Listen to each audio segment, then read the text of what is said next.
Hi guys! Welcome to my YouTube channel. So, nandito tayo ngayon sa Skywheel and Zipline. Ayan. Dahil po tayo ay sasakay dito sa ATV. Ayan, no? Mamimili lang kayo kung magkano ang gusto nyo. 3 to 4 hours, 2,600.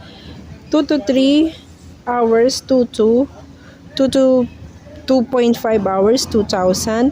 Yung pong pinakamahinang 20 to 30 minutes, 500.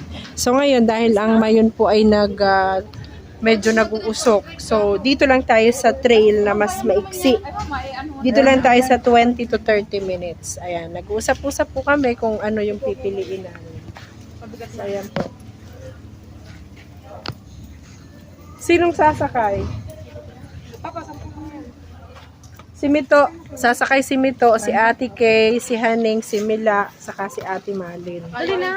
Sasakay yung tray. Pati daw yung L3. Joke lang. So yan po, dali na. Mag-register na kayo doon. Ma'am, register na tayo. Register na kayo doon.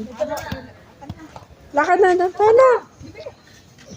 So ito sana yung parang zipline na ang gaganda namang na-offer nila.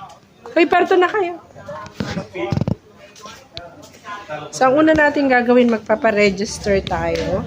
Meron po sila dito ng reception. Ayan. Tapos may mga bangkuan dito.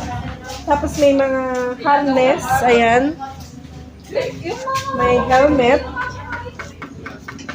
So, kumpleto po sila. So, wala tayong dapat ipangamba.